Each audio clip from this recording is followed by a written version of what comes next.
Welcome to Shanmugam IAS Academy. This is the Hindu News analysis for the date 28th of November 2021. Let's go into the analysis. The first article for the day is Review Plan to Open Up International Travel, says our Prime Minister. So there is an emergence of a new coronavirus variant named Omicron. So இந்த Omicron strain எங்க detect பண்ணியிருக்காங்க அப்படின்னா south ஆப்பிரிக்கால detect பண்ணியிருக்காங்க and it has been designated as variant of concern by World Health Organisation. So அந்த variant பத்தி தான் இப்போ நம்ம பார்க்க போறோம்.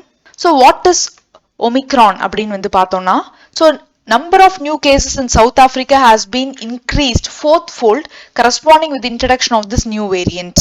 So இந்த வேரியன்ட் என்ன சொல்லியிருக்காங்க அப்படின்னா it is a variant of concern to WHO சொல்லியிருக்காங்க and that variant is named as Omicron.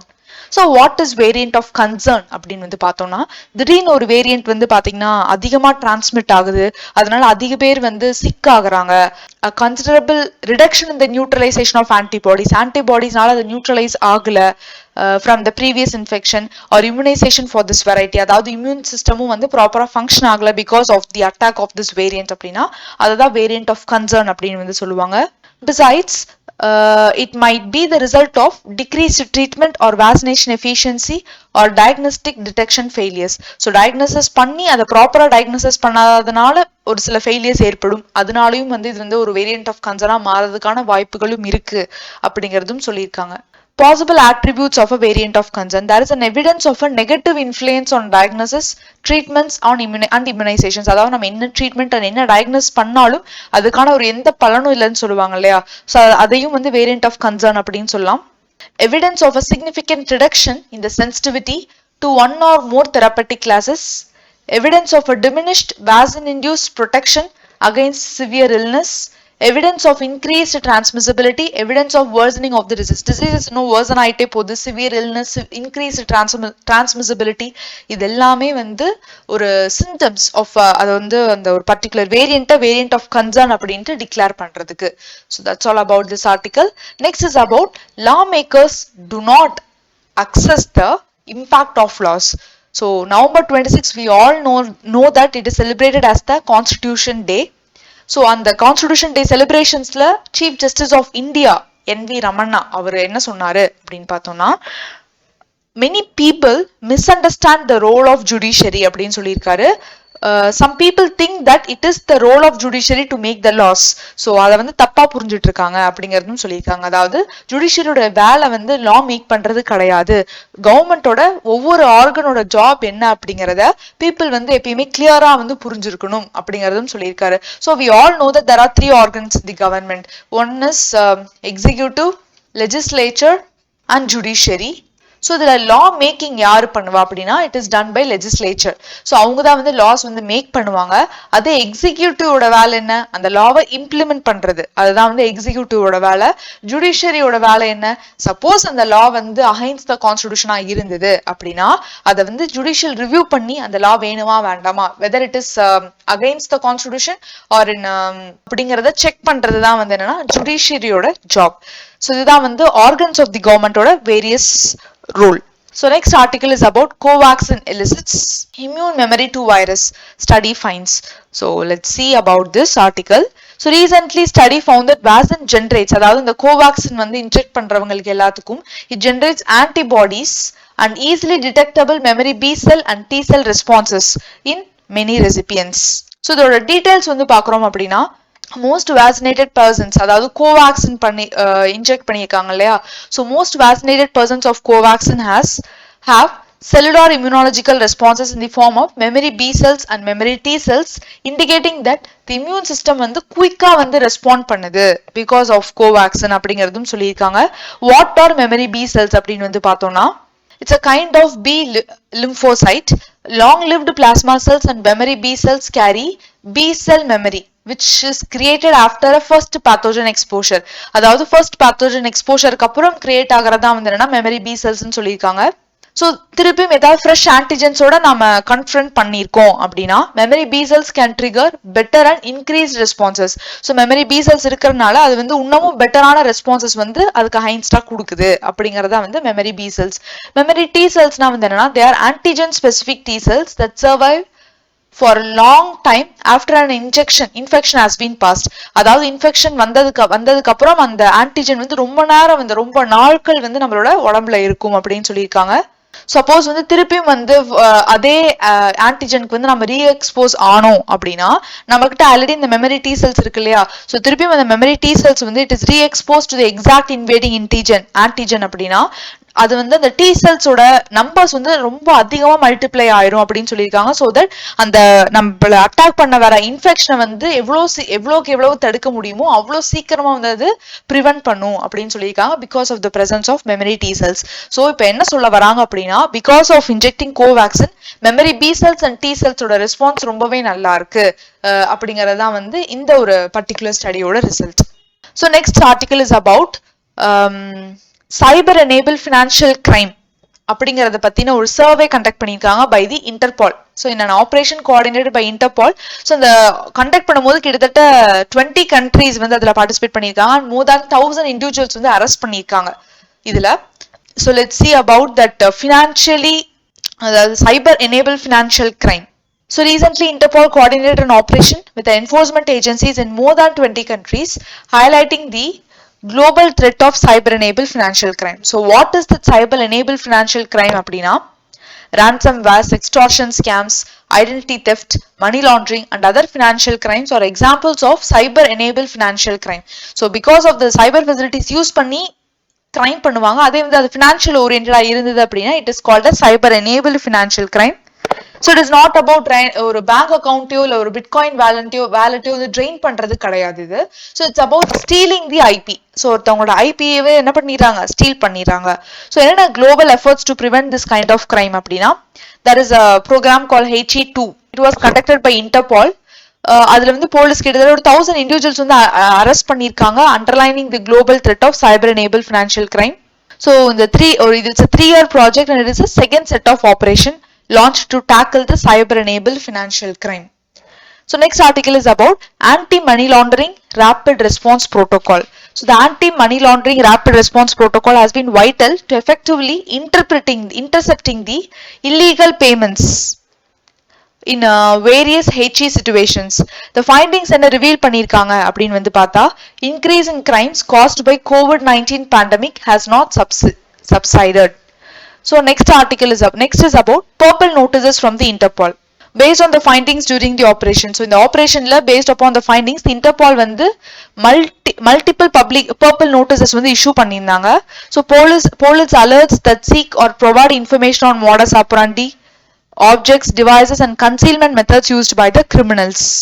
So இந்த நோட்டீசஸ் எல்லாமே, அதாவது இந்த நோட்டீஸ்ல வந்து கிரிமினல்ஸ் வந்து என்னென்ன மெத்தட்ஸ் எல்லாம் யூஸ் பண்றாங்க, என்னென்ன டிவைஸ் ஆப்ஜெக்ட்ஸ் எல்லாம் யூஸ் பண்றாங்க, அதை பத்தி எல்லாம் வந்து சொல்லியிருப்பாங்க அந்த நோட்டீஸ்ல. ஸோ இந்த நோட்டீசஸை வந்து எல்லா கண்ட்ரீஸோடையும், அதாவது மெம்பர் கண்ட்ரீஸோட வந்து ஷேர் பண்ணிக்கிறாங்க to enable exchange of information on emerging criminal methods and establish links between different cases. அதாவது ஒரு கேசஸ்க்கும் இன்னொரு கேசஸ்க்கும் என்னென்ன லிங்க் இருக்கு, என்னென்ன கிரிமினல் மெத்தட்ஸ் வந்து இப்ப நியூலி எமர்ஜ் கிரிமினல்ஸ் யூஸ் பண்ணிட்டு இருக்காங்க, அதை பத்தின எல்லா இன்ஃபர்மேஷனும் கண்ட்ரீஸோட வந்து ஷேர் பண்ணிக்குவாங்க.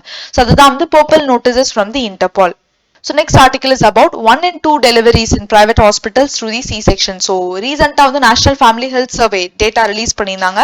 ஸோ அதுல இந்த ஆர்டிகல் வந்து பாத்தீங்கன்னா C-sections அதாவது சிசேரியன்ஸ் பண்றாங்க இல்லையா during the child birth, so அந்த சி செக்ஷன்ஸோட நம்பர்ஸ் வந்து இன்க்ரீஸ் ஆகிட்டே இருக்கு. அதை பத்தி தான் வந்து இந்த ஒரு பர்டிகுலர் ஆர்டிகல். ஸோ பிரைவேட் ஹாஸ்பிட்டல்ஸ்ல பார்த்தோம்னா 1 and 2 women who go to private hospitals undergoes a C-section according to National Family Health Survey.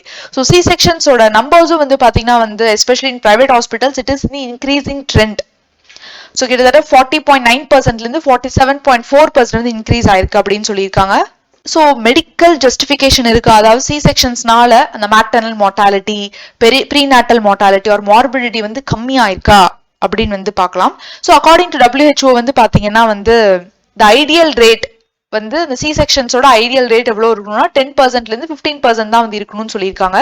Suppose வந்து ஒரு பர்டிகுலர் ஸ்டேட்ல இந்த சி செக்ஷன்ஸோட ரேட் வந்து 10% நோக்கி போயிட்டு இருக்கு அப்படின்னா சோ அந்த இடத்துல வந்து பாத்தீங்கன்னா வந்து number of maternal and newborn deaths வந்து கம்மியாயிருக்கு, டிக்ரீஸ் ஆயிருக்கு அப்படின்னு சொல்லியிருக்காங்க.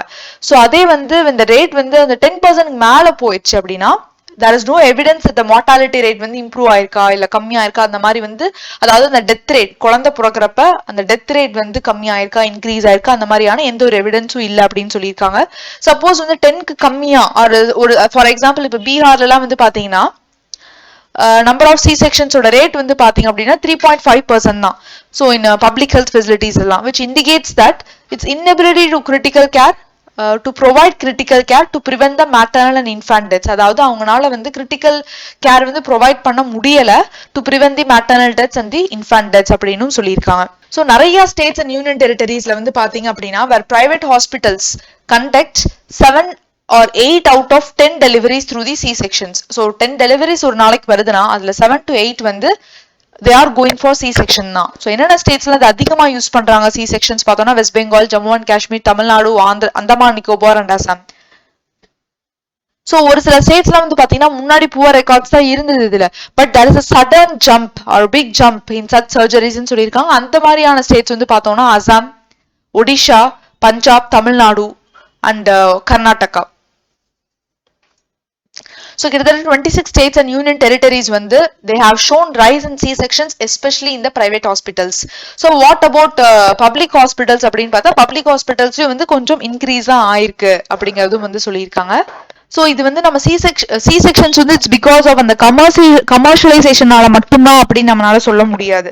ஃபார் எக்ஸாம்பிள் வந்து இப்போ என்ன எக்ஸ்பர்ட்ஸ் என்ன சொல்றாங்கன்னா ஒரு சில உமன் வந்து they want the babies in their later age, so அதனாலையும் சி செக்ஷன்ஸ் கண்டக்ட் பண்ணலாம். And there's because of the sedentary life style and increase in in vitro fertilization. So இது எல்லாமே வந்து ரீசன்ஸா வந்து சொல்லலாம், not just because of the கமர்ஷியலைசேஷனால மட்டும் கிடையாது அப்படின்னு சொல்றாங்க. அண்ட் ஆல்சோ ஒரு சில டாக்டர்ஸ் வந்து பாத்தீங்கன்னா வந்து ஒரு மந்த் 20 to 25 babies வந்து they will be delivering. So அப்ப வந்து அவங்கனால வந்து they can't wake up the whole night, so that அவங்க வந்து எது ஈஸி, அவங்க வந்து ஒரு ஷெட்யூலை வந்து ஃபிக்ஸ் பண்ணிட்டு அந்த டைம்ல போய் ஆப்ரேஷன் வந்து பண்ணிட்டு அதுதான் வந்து ஈஸி. ஸோ அதனால doctors R preferring for C section. So இப்போ இதை எப்படி கண்ட்ரோல் பண்ணலாம் அப்படின்னு பார்த்தோம்னா C-section audits must be strictly enforced in public hospitals, whereas in private sectorsல there is need to check widespread commercialization by regulating medical practices and the cost. அது வந்து ஒரு சில ஸ்டேட்ஸ், அதே ஒரு சில ஸ்டேட்ஸ்ல வந்து பார்த்தோம் அப்படின்னா சி செக்ஷன்ஸ்க்கே வந்து அவ்வளவா அதாவது இன்ஸ்டிடியூஷனல் டெலிவரியே ப்ராப்பரா இல்ல. ஸோ அதனால நிறைய maternal mortality deaths, foetal deaths அது எல்லாமே வந்து இருக்கு. ஸோ அந்த இடத்துல சி செக்ஷனை வந்து நம்ம ஸ்ப்ரெட் பண்ணணும் அப்படிங்கிறதும் வந்து இந்த ஒரு பர்டிகுலர் ஆர்டிக்கல்ல சொல்லியிருக்காங்க. தட் இஸ் ஒரு பார்ட் ஆஃப் ஸ்டேட்ஸ்ல நல்ல வெல் டெவலப்டு ஸ்டேட்ஸ் பார்த்தோம்னா அங்க institutional deliveries especially through C sections இருக்கு. அதே அண்டர் டெவலப்டு ஸ்டேட்ஸ்ல வந்து பார்த்தோம்னா still there is a rise in mortality rate and infant deaths because of lack of C-sections during emergency time. So that's all about this article. Next is about Central Drug Standards Control Organization for infra upgrade to be a pandemic ready. அதாவது நம்ம இந்த particular பேண்டமிக்ல இருந்து நம்ம we have learned a lot of lessons. So இந்த lessons எல்லாம் கத்துக்கிட்டு இப்ப நம்மளோட infrastructure of Central Drug Standards Control Organization, because அதுக்கு கீழே நிறைய லேப்ஸ் ரிசர்ச் சென்டர்ஸ்லாம் இருக்கும், அதோட இன்ஃப்ராஸ்ட்ரக்சர் நம்ம பெட்டரா வந்து கொடுக்கணும். ஸோ தட் வந்து இன்னொரு பேண்டமிக் வந்தா கூட நாம வந்து என்ன பண்ண முடியும், ஸ்ட்ராங்கா வந்து அதை மேனேஜ் பண்ண முடியும் அப்படிங்கறதா வந்து இந்த ஆர்கனைசேஷன் வந்து சொல்லியிருக்காங்க. So let's know about this organisation. It is under the director general of health services, Ministry of Health and Family Welfare, Government of India is the National Regulatory Authority of India. So இதோட functions வந்து பார்த்தோம் அப்படின்னா under the Drugs and Cosmetics Act க்கு கீழ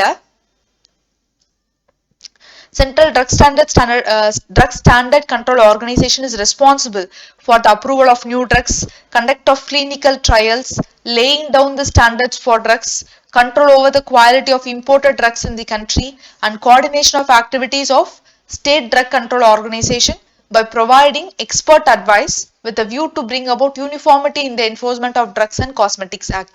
So அதாவது அவங்க clinical trials conduct பண்ணுவாங்க, new drugs approve பண்ணுவாங்க, ட்ரக்ஸ்க்கு என்னென்ன ஸ்டாண்டர்ட்ஸ் இருக்கணும்னு சொல்றதும் அவங்க தான், குவாலிட்டி ஆஃப் இம்போர்ட்டட் ட்ரக்ஸை வந்து கண்ட்ரோல் பண்றது, ஸ்டேட் ட்ரக்ஸ் கண்ட்ரோல் ஆர்கனைசேஷனை கோஆர்டினேட் பண்றது, எக்ஸ்பர்ட் அட்வைஸ் ப்ரொவைட் பண்றது, இது எல்லாமே வந்து இந்த சென்ட்ரல் ட்ரக் ஸ்டாண்டர்ட்ஸ் கண்ட்ரோல் ஆர்கனைசேஷனோட ஜாபா இருக்கு.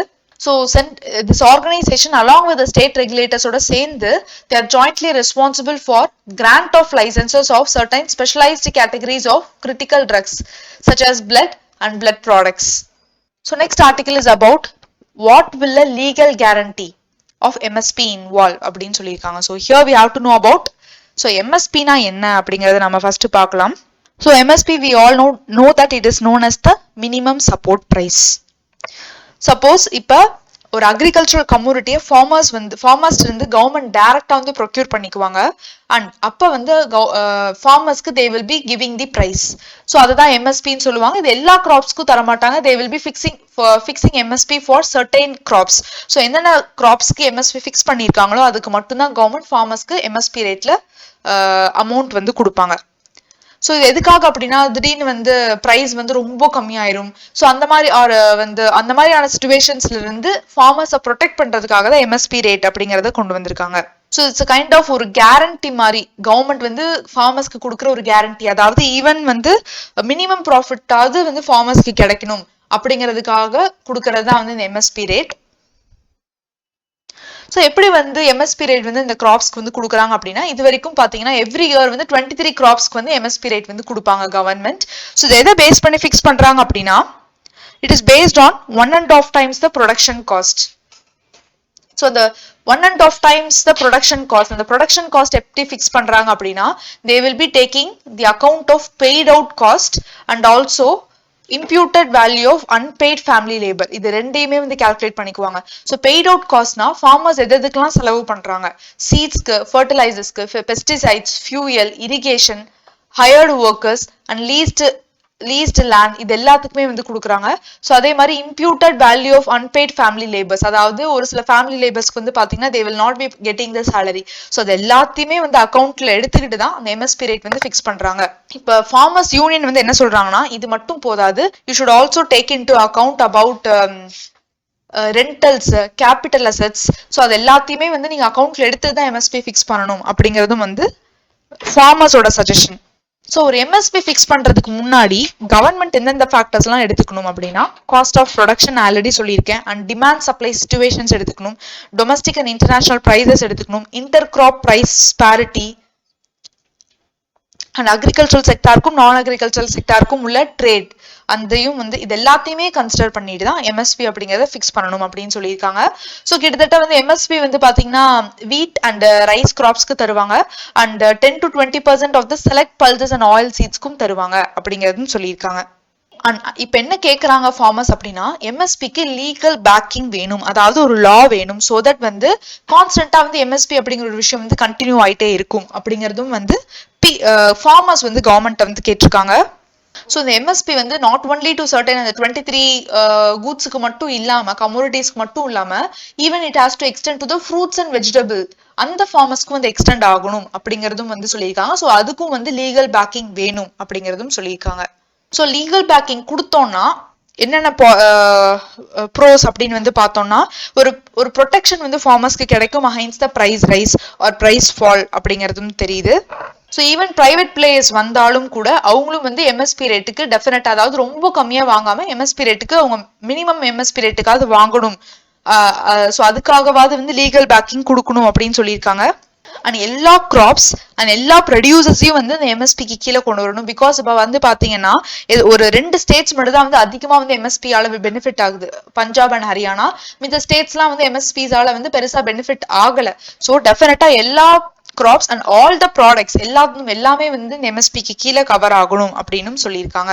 அண்ட் இதோட டிராபேக்ஸ் வந்து பாத்தீங்கன்னா அந்த லீகல் பேக்கிங் வந்து ஏன் கொடுக்க கூடாது அப்படின்னு வந்து பார்த்தோம்னா நிறைய economic theory as well as experience வந்து என்ன சொல்லியிருக்கு, என்ன இண்டிகேட் பண்ணுது அப்படின்னா price level that is not supported by demand and supply cannot be sustained through legal means. அதாவது இதுல பிரைஸ் வந்து பாத்தீங்கன்னா வாலடைல் ஆயிட்டே இருக்கும். ஸோ இதுக்கு வந்து ஒரு லீகல் பேக்கிங் கொடுக்கறது வந்து it's not a good idea அப்படிங்கிறதும் சொல்லியிருக்காங்க.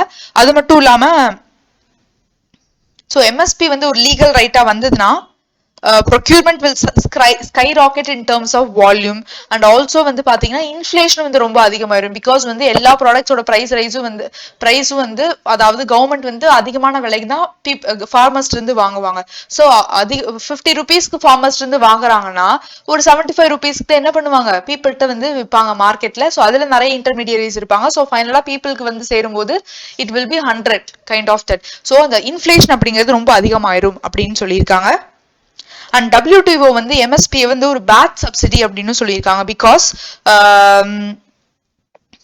இது வந்து இந்த வேர்ல்டு மார்க்கெட்டே வந்து இது இம்பாக்ட் பண்ணுது. அதாவது developed countries and under developed countries இது எல்லாத்தையுமே வந்து இந்த எம்எஸ்பி சிஸ்டம் வந்து இம்பாக்ட் பண்ணுது அப்படின்னு சொல்லியிருக்காங்க. அண்ட் ஆல்சோ வந்து இது ஏன் வந்து economic theory as well as experience படி இது வந்து இந்த சிஸ்டம் வந்து ஒத்து வராது, இதுக்கு வந்து லீகல் பேக்கிங் வேண்டாம் அப்படின்னு சொல்றாங்கன்னா, ஸோ எக்ஸாம்பிள்ஸ் வந்து பாத்தீங்கன்னா ஒன்ஸ் வந்து சுகர் செக்டார் வந்து என்ன ஆச்சு அப்படின்னா பிரைவேட் மில்ஸ் வந்து they were mandated, அதாவது கம்பல்சரி அவங்க ஃபார்மர்ஸ் இருந்து தான் வந்து ப்ரொக்யூர் பண்ணணும் at prices set by the government அப்படின்னு வந்து சொன்னாங்க. ஸோ ஒன்ஸ் வந்து என்ன ஆச்சுன்னா சுகரோட பிரைசஸ் வந்து ரொம்ப கம்மியாயிடுச்சு. ஆனா வந்து சுகர் மில் ஓனர்ஸ் வந்து அதே பிரைஸ் தான், அதாவது கவர்மெண்ட் ஃபிக்ஸ் பண்ற பிரைஸே தான் வந்து என்ன பண்ணாங்க ஃபார்மர்ஸ்க்கு வந்து கொடுத்துட்டு இருந்தாங்க. ஸோ அதனால வந்து என்ன ஆயிடுச்சு அவங்களுக்கும் ரொம்ப லாஸ் ஆயிடுச்சு, அதாவது சுகர் மில் ஓனர்ஸ்க்கும் லாஸ் ஆயிடுச்சு. ஒரு பாயிண்ட் ஆஃப் டைம்ல வந்து பாத்தீங்கன்னா ஃபார்மர்ஸ்க்கு வந்து ரெகுலரா வந்து அவங்க டியூஸ் வந்து கொடுக்கவே இல்லை, அது ரொம்ப வந்து பெண்டிங் ஆயிடுச்சு. ஸோ ஃபைனலி லாஸ் வந்து பாத்தீங்கன்னா வந்து அது ஃபார்மர்ஸ்க்கு தான். ஆன் தி அதர் ஹேண்ட் வந்து பார்த்தோம்னா மகாராஷ்டிரா வந்து ஒரு லா பாஸ் பண்ணியிருந்தாங்க. ஸோ அதுல வந்து எம்எஸ்பிக்கு கம்மியா வந்து ஃபார்மர்ஸ் வந்து கமோடிட்டிஸ் வாங்கக்கூடாது, மீறி வாங்கினாங்க அப்படின்னா they will be subjected to hefty fines and jail terms also அப்படிங்கிறதும் சொல்லியிருக்காங்க. ஸோ இதனால நிறைய பையர்ஸ் வந்து பாத்தீங்கன்னா வந்து they withdrew from the market. So அந்த யாருமே வந்து ஃபார்மர்ஸ் வந்து ப்ரொக்யூர் பண்றதுக்கு முன்னாடியே வரல, இந்த மாதிரியான ஒரு சிஸ்டம் இன்ட்ரடியூஸ் பண்ணனால. ஸோ இதுவும் வந்து ஒன் ஆஃப் தி ஒரு பேட் எக்ஸாம்பிள். ஸோ அதனால லீகல் பேக்கிங் வந்து இதுக்கு வேண்டாம், பிகாஸ் இது வந்து ரொம்ப வாலட்டைலான ஒரு செக்டார் அப்படிங்கிறதுனால. So next article is about economically weaker section criteria rethink. So economically weaker section இது எப்படி introduce பண்ணிருக்காங்க அப்படின்னா ஆல்ரெடி கவர்மெண்ட் வந்து எஸ்சி எஸ்டிஸ் அண்ட் ஓபிசிஸ் எல்லாத்துக்கும் சேர்த்து ஒரு 50% ரிசர்வேஷன் கொடுத்துருக்காங்க.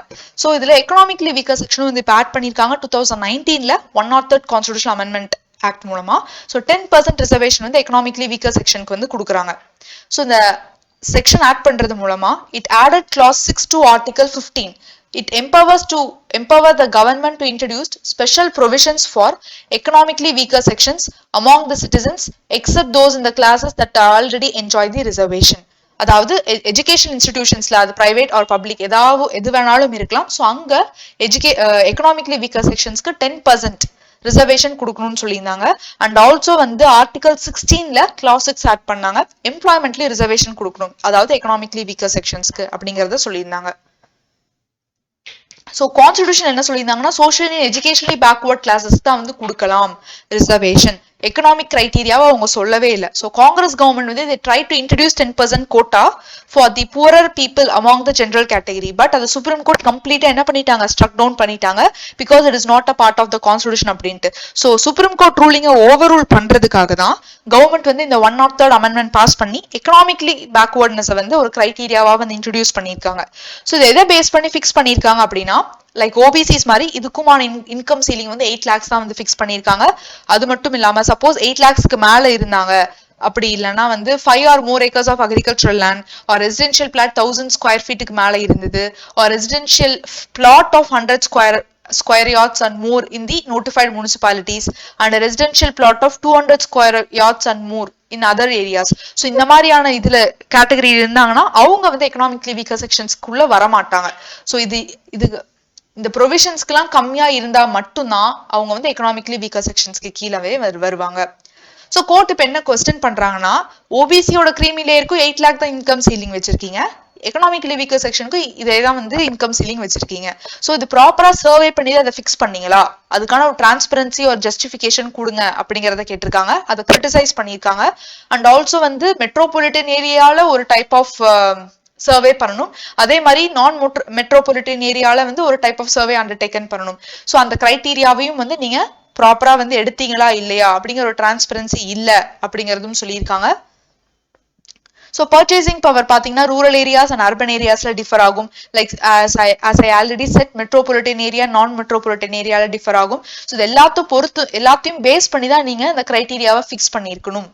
அண்ட் ஆல்சோ சுப்ரீம் கோர்ட்டோட ரூலிங் அதாவது 50% கோட்டா லிமிட்டை தாண்டக்கூடாதுன்னு சொல்லியிருக்காங்க. But because of introducing that additional 10% reservation for economically weaker sections, so இப்போ கோட்டா லிமிட் வந்து பாத்தீங்கன்னா 60%, அதாவது ரிசர்வேஷன் வந்து 60% வந்து கொடுக்குற மாதிரி இருக்கு. ஸோ அதையும் வந்து கிரிட்டிசைஸ் பண்ணியிருக்காங்க கவர்மெண்ட் மேல சுப்ரீம் கோர்ட். ஸோ இப்போ கரண்ட் ஸ்டேட்டஸ் வந்து என்ன அப்படின்னு வந்து பார்த்தோம்னா இப்போ ஓபிசிக்கு கீழே எழுதுறவங்களுக்கும் இவங்க எக்கனாமிக்லி வீக்கர் செக்ஷன்ஸ்க்கு கீழே எக்ஸாம் எழுதுறதுக்கும் நிறைய அந்த கட் ஆஃப் மார்க்ல நிறைய டிஃபரன்ஸ் இருக்கு. அதாவது இந்த எக்கனாமிக்லி வீக்கர் செக்ஷன்ஸ்க்கு கீழே எழுதுறவங்களுக்கு கட் ஆஃப் மார்க் ரொம்பவே கம்மியா இருக்கு அப்படிங்கறதும் சொல்லியிருக்காங்க. இதுக்கு என்ன எக்ஸ்பிளனேஷன் கொடுத்திருக்காங்கன்னா, ரொம்ப கம்மியான பீப்புள் தான் வந்து அப்ளை பண்றாங்க under the economically weaker section category. So once வந்து நிறைய பேர் அப்ளை பண்ண ஆரம்பிச்சிட்டாங்க அப்படின்னா இந்த மார்க், இந்த கட் ஆஃப் டிஃபரன்ஸ் வந்து அதிகமாயிரும் அப்படிங்கறதும் வந்து சொல்லியிருக்காங்க. So next and final article is about leprosy free Odisha now see a worrying rise in the cases. அதாவது ஒடிஷால லெப்ரசி கேசஸ் வந்து 10,000க்கு கம்மியா தான் இருந்தது, பட் இப்போ வந்து அதிகமாயிட்டே இருக்கு லாஸ்ட் 3 years அப்படிங்கறத இந்த particular article. Let's know about leprosy. It is also known as Hansen's disease. It is a chronic progressive bacterial infection. It is எதனால வருது அப்படின்னா it is caused by bacterium Mycobacterium leprae, which is an acid fast rod shaped bacillus. So it will leave a terrifying image in its wake of mutilation, rejection and exclusion from the society. So leprosy ஆல attack ஆனவங்க வந்து they will be socially excluded most of the times. So இது வந்து பாத்தீங்கன்னா புதுசா emerge ஆன disease டெஃபினட்டா கிடையாது, ஏன்ஷியன்ட் டைம்ல இருந்தே வந்து இருக்கு. அதுக்கான ரெக்கார்டு நம்மகிட்ட இருக்கு அப்படின்னு சொல்லியிருக்காங்க. லைக் ஈஜிப்ட், இந்தியா, சைனா, இந்த எல்லா சிவிலைசேஷன்ஸ்லயும் வந்து இந்த மாதிரியான ஒரு டிசீஸ் வந்து இருந்திருக்கு. ஏரியாஸ் ஆஃப் இன்ஃபெக்ஷன்ஸ் வந்து பார்த்தோம்னா skin, peripheral nerves, upper respiratory tract and lining of the nose. Mode of transmission வந்து பாத்தீங்கன்னா mainly by breathing airborne droplets from affected individuals. It can be contacted at any age. இதோட symptoms வந்து பாத்தீங்கன்னா red patches on the skin lesion, numbness in the arms, hands and legs, ulcers on the soles of feet, muscle weakness and excessive weight loss. So இந்த virus, இந்த bacterial disease attack ஆகி அது complete symptoms நம்மளுக்கு தெரியறதுக்கு it will take 3 to 5 years அப்படின்னு சொல்லியிருக்காங்க. So even வந்து இதோட லாங் இன்குபேஷன் பீரியட்னால டாக்டர்ஸ்க்கே வந்து தே ஃபைண்ட் இட் டிஃபிகல்ட் எங்க வந்து இந்த பர்சன் வந்து இன்ஃபெக்ட் ஆயிருப்பாங்க, எந்த டைம்ல இன்ஃபெக்ட் ஆயிருப்பாங்க அப்படின்னு டாக்டர்ஸ்னாலே கண்டுபிடிக்க முடியாது அப்படிங்கிறதும் சொல்லியிருக்காங்க. சப்போஸ் லெப்ரசியை ப்ராப்பரா ட்ரீட் பண்ணலனா it may lead to significant disability, disfigurement and permanent nerve damage in arms and legs and even loss of sensation in the body. So leprosy curable அப்படின்னு கேட்டா it is curable with a combination of drugs known as multi-drug therapy. So that's all for today's in the news analysis. Thank you.